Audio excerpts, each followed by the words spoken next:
Imagine standing on a cliff as an entire kingdom disappears beneath the sea. The ground shakes beneath your feet. The ocean pulls away from the shore. People stare in silence. Then the water returns.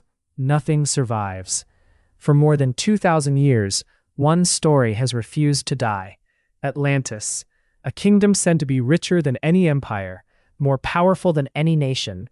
Then in a single day and night, it vanished forever. Was it real? Or was it the greatest story ever told? The answer is stranger than either possibility. The first person to describe Atlantis was the Greek philosopher Plato. He wrote about it around 360 BC, not in a history book, not in a travel diary, but in two philosophical dialogues called Timaeus and Critias. According to Plato, Atlantis existed about 9,000 years before his own lifetime. It lay beyond the Pillars of Hercules. Today we call them the Strait of Gibraltar. Beyond those narrow waters stretched the Atlantic Ocean.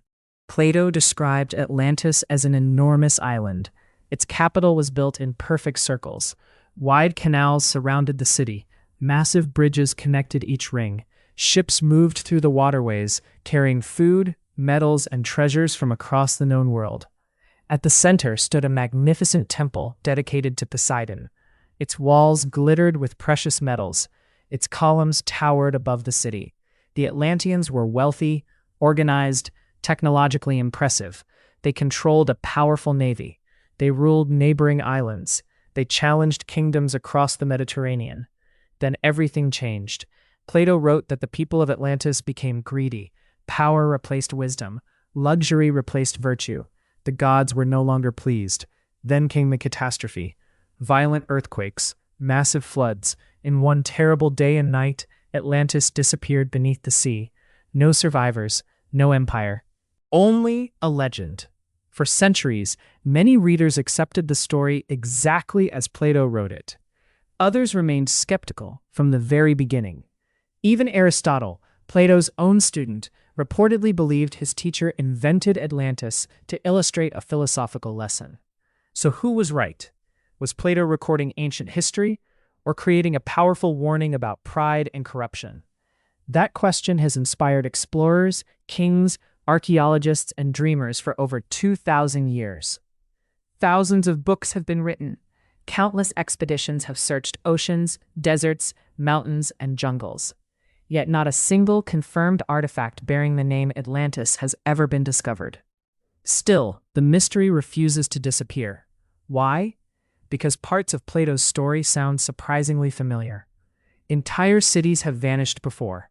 Powerful civilizations have collapsed almost overnight. Nature has erased kingdoms with terrifying speed. Could Atlantis be based on one of those real disasters? One clue takes us to a small Greek island called Santorini. Thousands of years ago, it was known as Thera. Around 1600 BC, one of the largest volcanic eruptions in human history exploded beneath the island. The eruption was unimaginably powerful. Ash shot high into the atmosphere. Entire towns were buried. Gigantic tsunamis raced across the Aegean Sea. Nearby coastlines were devastated. Researchers have found evidence that waves struck settlements hundreds of kilometers away. Some historians believe this disaster weakened the powerful Minoan civilization centered on Crete. The Minoans were remarkable sailors. Their cities contained advanced plumbing, beautiful artwork, complex architecture, thriving trade networks. To neighboring cultures, they may have seemed almost magical. Then disaster struck. Could stories of their destruction have survived for centuries before reaching Plato?